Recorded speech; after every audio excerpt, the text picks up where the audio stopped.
Welcome to HCS Talks. I'm your host, Superintendent of Hampton City Schools, Raymond Haynes. This is the second season of HCS Talks, the Hampton City Schools podcast. If it matters to our students, families, teachers, or community, we are here to discuss it. Our goal is to inform, educate, and even entertain you.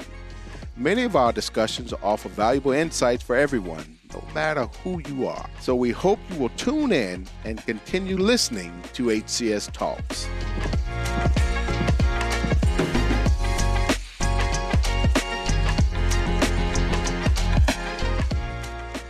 Today, I have the privilege of sitting down with Ms. Brittany Branch, our Chief Financial Officer for Hampton City Schools. So, welcome, Ms. Branch, to HCS Talks. I'd like to first start by sharing with the listening audience that last night we presented the 25-26 superintendent's proposed budget to our school board, so I thought it fitting to invite Ms. Branch to today's podcast.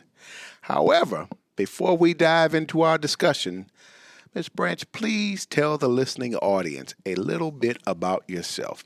Thank you, Dr. Haynes. It's a pleasure to be here on the podcast with you. Well, we're glad to have you, Ms. Branch.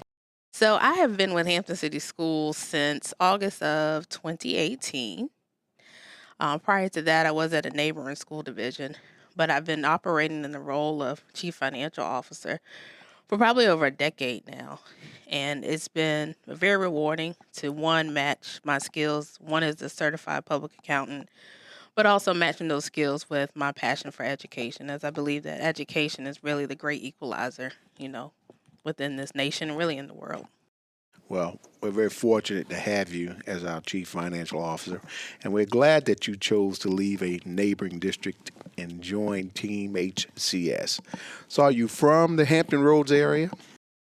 Technically, no.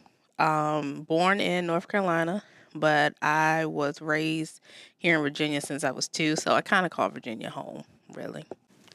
And you attended college in the Hampton Roads area? I did. I'm a proud graduate of Hampton University. Home by the sea. Yes, my home by the sea, quintessence 6. Also, I did go to Old Dominion University for my master's degree as well. All right. Yep, locally. Outstanding. So you claim Virginia as your home despite still having roots in North Carolina. Yes, since I've been here forever, pretty much all my life.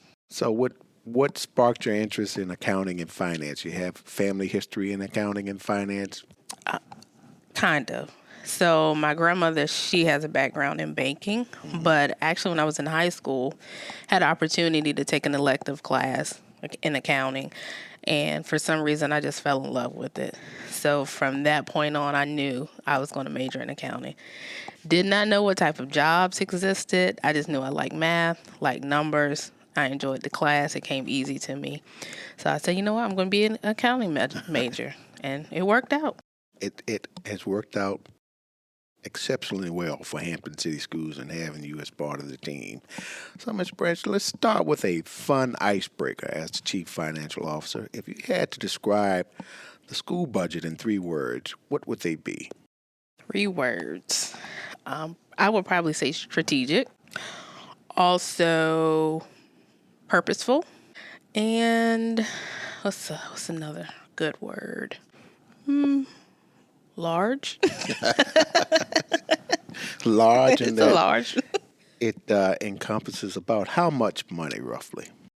Altogether, over $350 million. Over $350 million. Yeah, like a Powerball jackpot. So, coupled with that, if the budget had a theme song, what would it be? Two songs are coming to mind. One is Bills, Bills, Bills, only because we have a lot of expenses that we have to pay for. But also take it back to the 90s. More money, more problems. By the late Notorious B.I.G. And really not that, it's a problem to have, a lot of money. But in school finance, the more money you have, there's oftentimes requirements, restrictions, and there's rules that have to be followed. Yes, ma'am. So now let's talk about the budget. I said bills, bills, bills, more money, more problems. Can you give us a budgeting for beginners breakdown of how school funding actually works? So the best way I try to explain school funding is to think of it like a bank and then checking account, since we typically have those in our personal lives. So for example, within Hampton City Schools, we have 7 different funds. So think of those 7 funds as 7 different banks. And then within those banks, of course, you have money that's deposited. So let's say Bank A is our main operating fund. So the deposits that come in, they come in from the state, they come in from the federal government, and they come in from the local government, and then other revenue sources, which we just say miscellaneous revenue sources. So within that bank, you also have your different checking accounts. So we have a checking account for teacher salaries. We have a checking account for utilities, checking account for instructional materials. So as deposits are coming in, that revenue is coming in. As we're paying teachers, we're paying it out of the teacher checking account. We're paying our utility costs out of your utility checking account. So that is the most simplified way I can describe school finance. Well, one of the things I know you do well is when you're presenting the budget or anything relating to school finance, you do it in such a way that it is very easy for the internal and external stakeholders to understand. So much so that I even oftentimes will have my daughter watch and say, listen to Ms. Branch present this budget and tell me if you truly understand it. And, her along with other folks are able to sort of kind of present back to me their understanding of it. And based on how you present it, it's a very easy and seamless way to have folks that are not familiar with this work to be able to understand how we operate with our finances overall. So looking at the proposed budget for the 25-26 school year, what are the priorities for Hampton City Schools? So our top 3 priorities, I would say, definitely competitive compensation for teachers and staff. Also, looking at security, as we say, never such thing as being too safe. And then also, we want to make sure that we continue to invest in the main thing, which is teaching and learning. Core business. So you mentioned the over $350 million budget. Yes. What would you say encompasses the bulk of that budget? Definitely salaries and benefits. So the people. The people. Yep, the people resources that we have. Because board members will often say, and folks that know this work will say, you can tell what an organization prioritizes based on how they utilize the funding within their budget. So the people and human resources is where we make our priorities known and making certain that we do focus on competitive compensation for staff in general. Yes. So what would be the biggest misconception people have about school finance? I think the biggest misconception is that, if you have $100, as an example, you can just spend that $100 on anything you want to. So kind of going back to what I said earlier with, the more money, more problems, oftentimes that $100, it has rules, requirements. Sometimes it can be a list of allowable costs if it's from a grant fund. So it's not just having $100 in your hand. You have to know how to spend it correctly or appropriately, I should say. Makes sense. So, Ms. Branch, what would you consider to be the most challenging part of balancing a school budget? Probably that, it's not often that you get requests that are just totally bad. Oftentimes everything that comes in are all good things, but it's not an unlimited budget. So you have to prioritize. So, you can have 100 good things, but only 20 can actually get funded. So I would say that's probably the hardest part, that you end up having to say no to something that it is a good thing and it may actually be a need.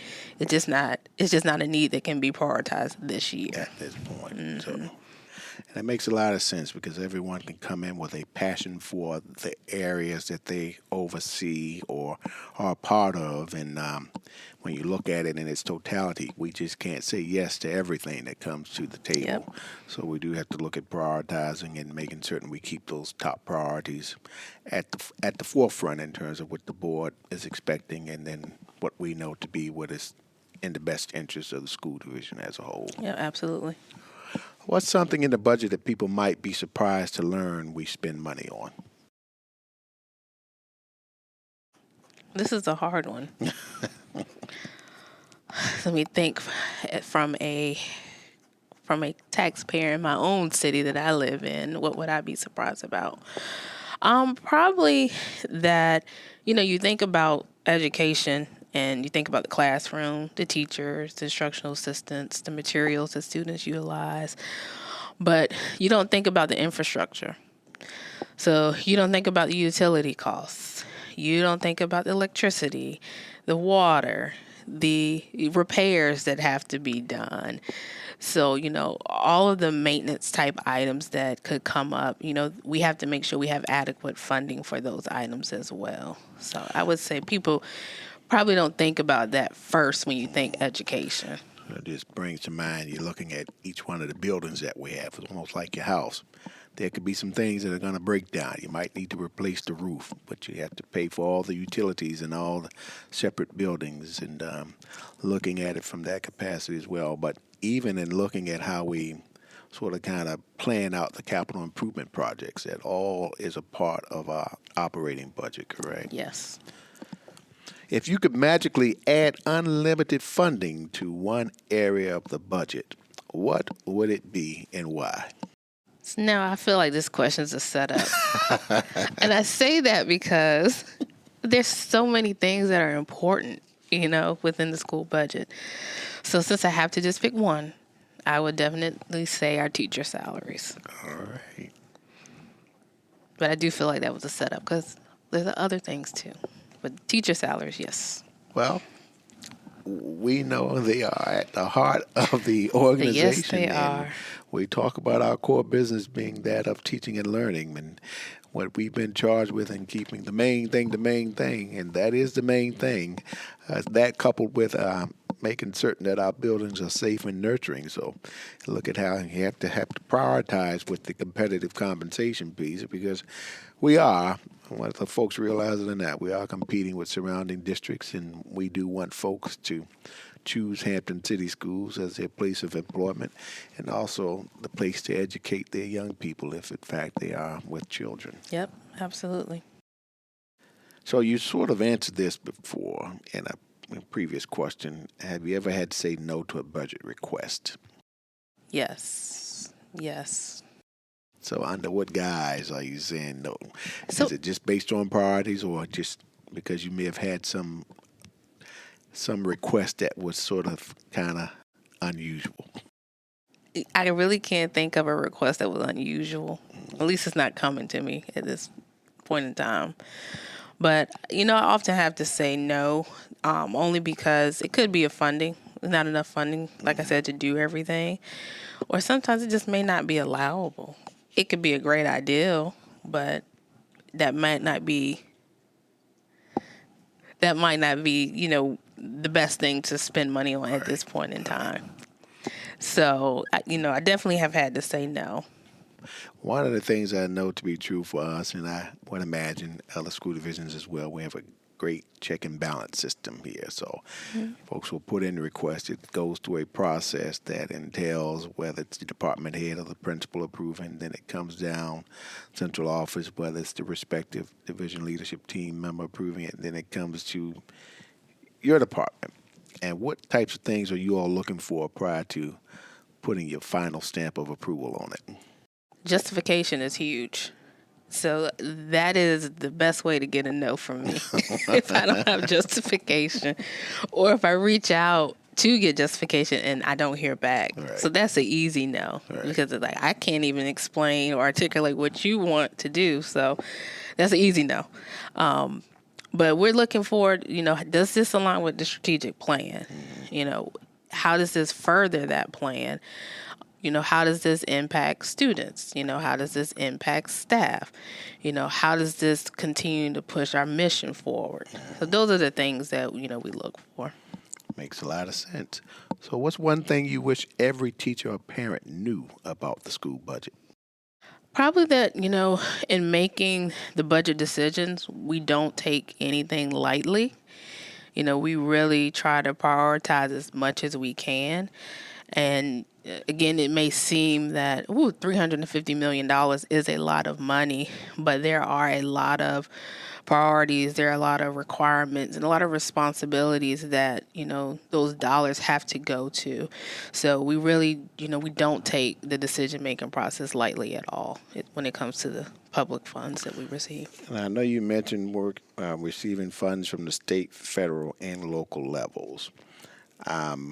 Without getting too much into the weeds, can you sort of kind of describe what that looks like? And maybe spend a little time talking about the local fund contribution.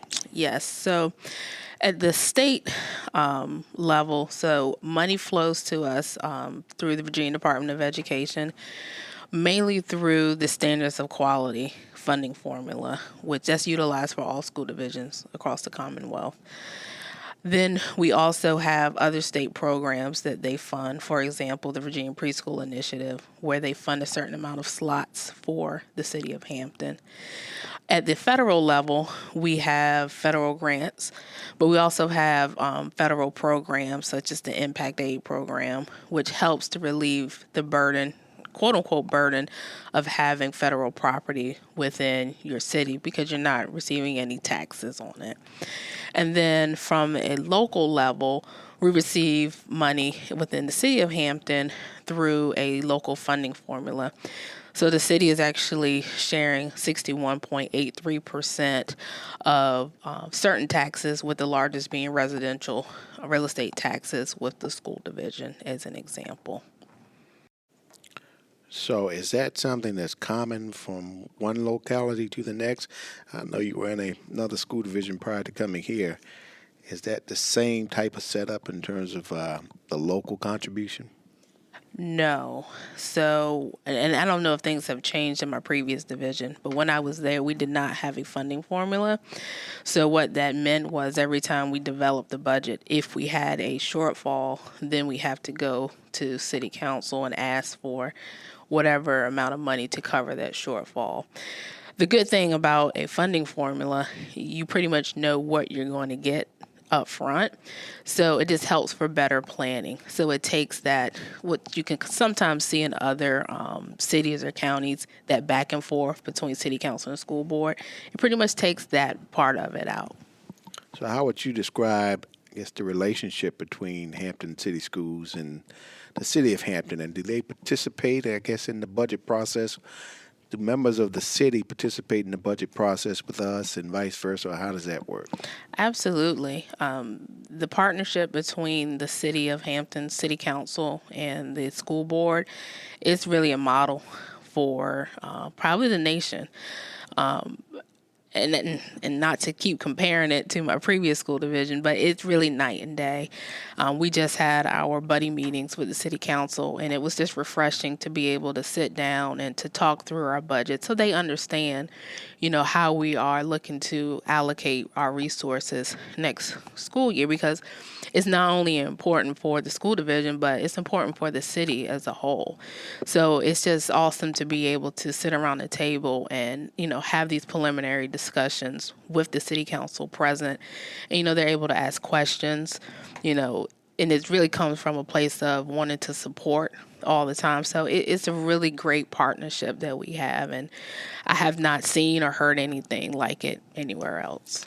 We're certainly very fortunate, and we have adopted that mantra of one community, one transformation, and to actually model what that looks like and all the work that we do speaks volumes to their level of involvement, even with the budget process for us. And this funding formula that speaks volumes to them fully supporting the educational system and recognizing how it can be or is a primary economic driver for the city as well. It's always pleasing to sit down with city council or the mayor or the vice mayor or city manager, and they're able to talk extensively about the good and great things Hampton City Schools has to offer. And we can talk about the good and great things the city of Hampton has to offer. So it is a true partnership, and one, like you mentioned, that I believe is a model for the country. So snacks or spreadsheets, what gets you through the budget season? That's a hard one. Right now, it might be snacks. As you know, I like to always take a little snack when I leave your office. We keep it fully stocked just for our chief financial officer. But most of the time, it's spreadsheets. I mean, there's just so much data that we have to go through. I mean, we do keep a lot of spreadsheets. We do. You're pretty skillful at navigating through the spreadsheets. You know which one to go to for what, and I guess that's just that accounting and finance background that you have. Oh, yeah. Oftentimes it can be a little overwhelming for me, but that's why I have you by my side when I'm looking at all this information. So, Ms. Branch, what's harder, explaining the budget to the public or actually balancing it? Probably explaining it. Why is that? Because you want to explain it in a way that it's easy to understand, but you don't want to explain it in a way that you're not being transparent. But if you can be a little too transparent, meaning I'm giving you so many details that I'm not really leaving you better off than, know, before you even heard all of this. So probably explaining it. You want to make it simple, but you also want to make sure there's meat on the bone, in that conversation as well. And just in our conversations and having worked together for so many years now, it is obvious to me that is one of your strengths in terms of explaining the budget to the public, but also balancing it. I would actually say you are equally highly proficient in both of those areas. We are very fortunate to have you as part of Team HCS, but every time you present, for someone who knows nothing about finances and numbers and what have you, they come out, I think, feeling a little bit more empowered and knowledgeable about the process. So we certainly thank you for all that you do and all that you bring to the table. So how many times do you check the numbers before submitting the final budget? I don't even know. Countless. Countless. Countless. Yeah, sometimes I get a little nervous when I see you calling me because it may be something that we have to go back and take another look at. So I always know it's based on your great attention to detail that when that call comes in that there's something we might need to go back and revisit. But there's always a recommendation. I always say we got to do this, but this is how we can fix it. So do you work with this sort of kind of a side note, just a thought for me. Do you work with or reach out to your colleagues in other divisions about their budget process? And if so, what does that look like for you? Honestly, I really haven't.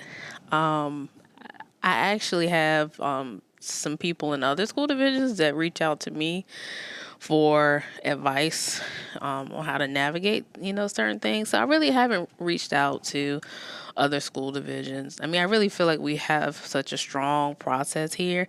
And really, when I came to Hampton, there was already a strong process here. I just feel like I just took it a step further, honestly. Continue to build from places of strength. Yep. And we recognize that as a whole as well. So as we wrap up, where would you suggest the listening audience go if they want to find details about our budget? So definitely go to the Hampton City Schools webpage. Under the quick links, you'll see a budget information selection there.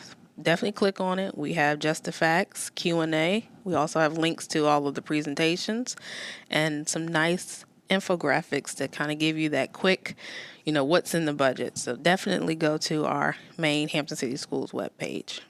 So you actually have a link on the page. Is it called the FBI or? Yes, that's our finance business information page. Yes, the FBI. Finance business information page. What types of things would one find if they clicked on that? Oh, a lot of information. No, that website is really a website that we created mainly for our internal stakeholders. It's public to anybody, but really it really just helps inform people of all the processes and procedures and forms that we have and utilize within Hampton City Schools. You also can find links to previous budgets as well. So for folks who may not have listened to the budget presentation last night, are there highlights that you want to sort of kind of share from the budget? So key takeaways. Key takeaways.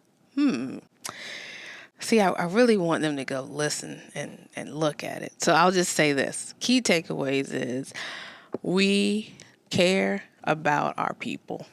And we know that there's hard work being done in the classrooms, outside of the classrooms, and we value the work that's done. And I believe that this budget, shows that.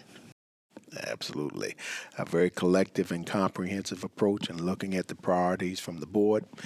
And you put out a survey with internal and external stakeholders, and the responses from that survey sort of coincided nicely with what the board's priorities were. So Yes. Everyone is speaking from the same sheet of music in terms of what we value and what we should focus on for our school division as a whole. It is always a pleasure talking to you about this work that I know you're passionate about. So before we wrap up, for real this time, is there anything else you'd like to share with the listening audience? No, just thanking everyone, those who are in Hampton. Thank you all for supporting the school system. This is a collective work of the community, and it takes all of us. Absolutely. Well, we know that you're an integral part of this work in overseeing this over $350 million budget with our priorities at hand and maximizing every child's learning, creating safe and nurturing environments as well, and that whole focus and aspect of attracting, developing, and retaining exceptional staff. And we know through your leadership and that collaborative effort, we will continue to showcase and highlight the good and great things Hampton City Schools has to offer. So we thank you for being here today and providing information about school budgets. You actually made it entertaining. I am certain our listeners have taken away some valuable information from our discussion. And to our listeners, remember, education is the most powerful weapon you can use to change the world. As one community, one transformation, we will ensure academic excellence for every child, every day, whatever it takes. We will catch you next week. Listen to learn more about Hampton City Schools. New episodes of HCS Talks drop on Thursdays. Subscribe and listen to HCS Talks. HCS Talks is a Hampton City Schools production.